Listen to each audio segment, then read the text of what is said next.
Okay, so today we're going to make ribbon lace. The supplies that you're going to need are 2 spools of fabric ribbon. They must be the same width. Do not have them be of different widths. It doesn't really work out well if you do. And then you need scissors, and then if you want to, you can add some beads to it, but they need to have the larger hole so that your ribbon can actually go through it. Okay, so now what you're going to do is you're going to start weaving. When you're going to start weaving, first thing you're going to do is you're going to pull out a bit of ribbon from the end of the spool, and then you're going to have about 3 to 4 inches from the end. Bend them in half. I like to make a nice crease. It makes it easier to work with. Do you need a crease? No, not really, but it's easier to work with that way.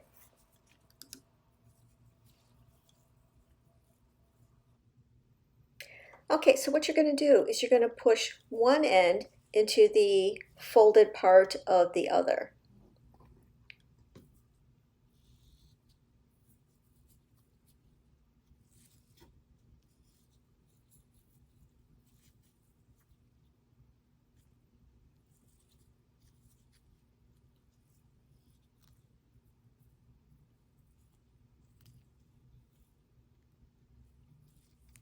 And then push up. And then tighten. And then you do the same thing with the opposite end. Make sure that you're not bending the tail end of it. You want the part that's still kind of attached to the spool. And like I said before, the starting it is the hard part.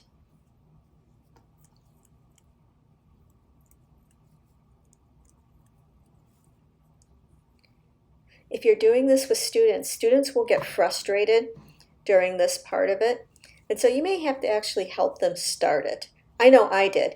I used to do this during Catholic Schools Week. And for any of you Catholic school teachers, you will know Catholic Schools Week is filled with a lot of empty time because you're always constantly getting interrupted in your lessons. So we would actually make these during Catholic Schools Week. I would have them started on the Monday. And then, during their downtime or interrupted time during the week, they would continue working on it. And actually, my 5th grade students really enjoyed making these. And then they would wear them for one of the assemblies, or we would give them to visitors like during Grandparents' Week. So,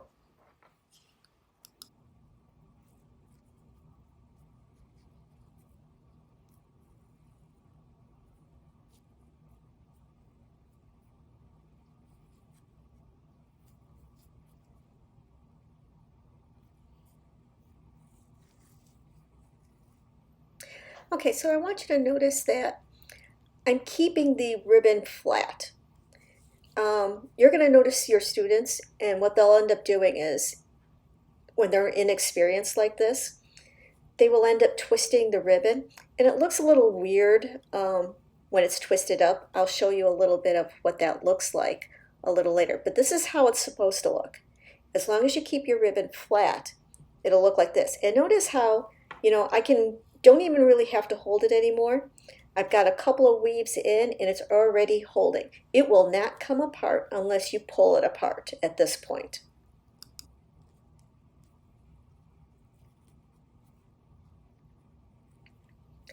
Okay, so look at what I've done here. I've already twisted the ribbon. Don't do that, because when you have a twisted ribbon, it kind of warps the prettiness of the weave. So I'm going to take my time and I'm going to pull that back out and straighten it so that it lies flat.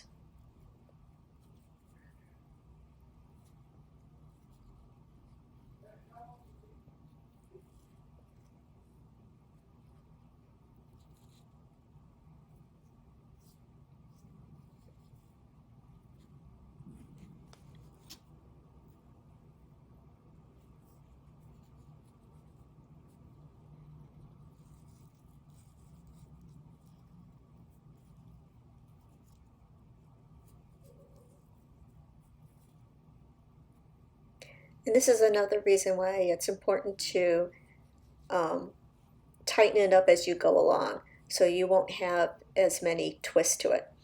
And the further I get along with this, the more comfortable I will be with this process. And it'll actually go a lot faster once I'm in the rhythm of doing it. The ribbon that I am currently demonstrating on is 1/8 inch wide, and I like using it especially for this project because it's under $1 for each spool, and so it's a nice cheap way of doing it. Make sure that you emphasize with the students that whatever ribbon they pick up, it doesn't really matter. That's their choice since they're getting it themselves. Um, that it's the same width and that it's made of fabric. I've had students bring in like the ribbon for doing birthday presents and stuff, and you can work with that. However, it gets a funky twist to it.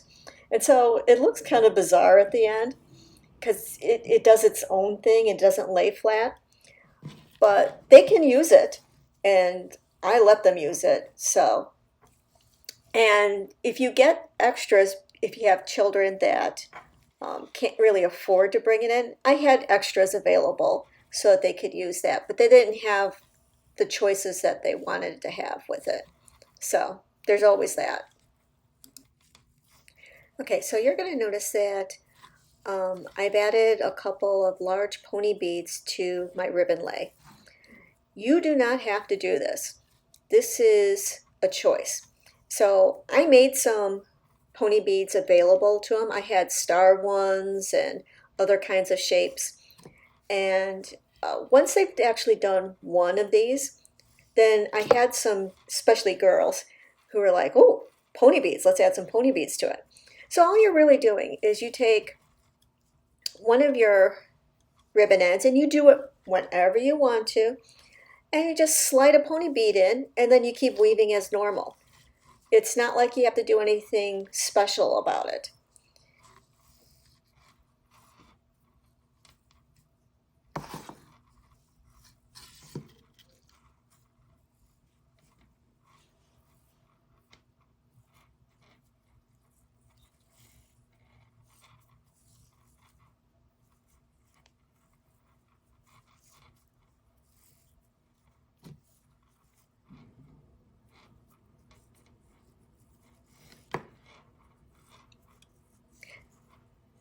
As you can see,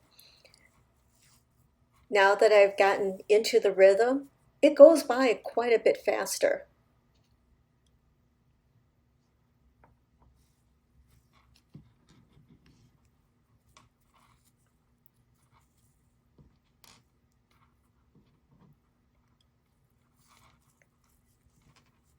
So I've added my pony bead, and now I keep weaving.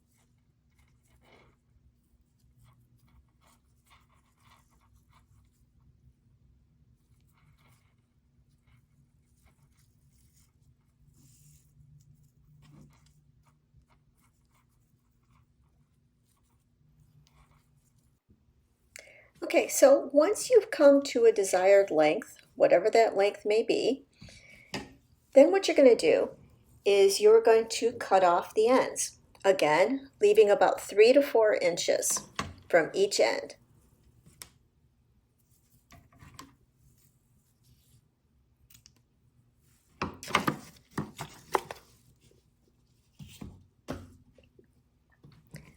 Then you're going to slide the one end through the hole.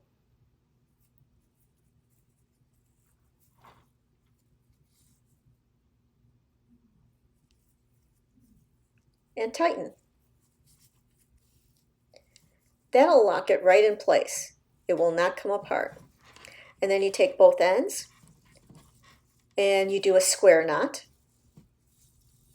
I mean, you could do whatever knot you want to do, but I like to do a square knot because it'll have the ends flopping off nicely.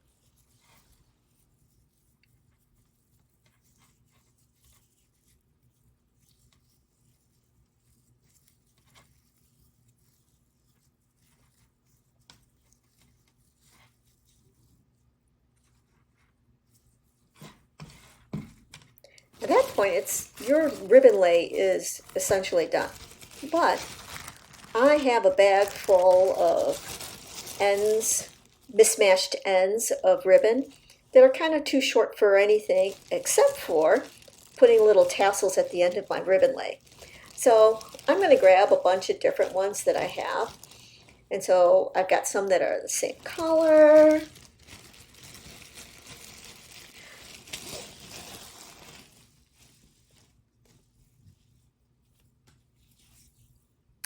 I've got different thicknesses. I have some sheer and iridescent bits and pieces. And so then what I'm going to do is I'm going to decide which ones I want to add to the end. And it really doesn't matter. It's all about choice. And so once you've picked out what you want to use, then all you're just going to do is you're just going to tie it to the end.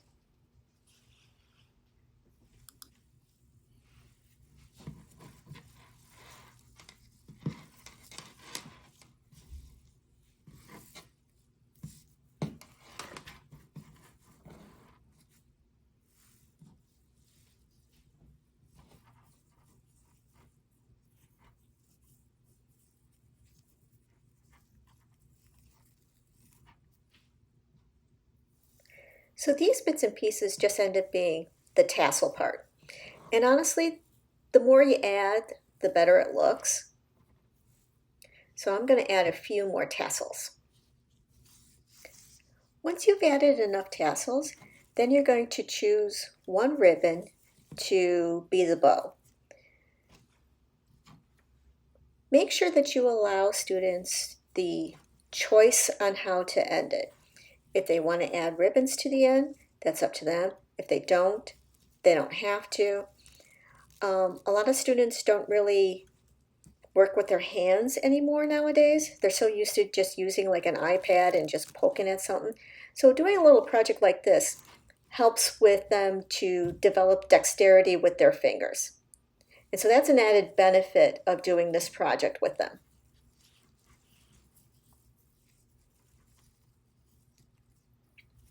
Allow them to take ownership of this little project.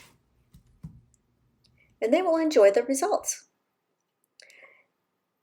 Here's one with an 1/8 inch width. Here's a thicker one. They can mix and match different patterns. And they end up coming out really cute at the end.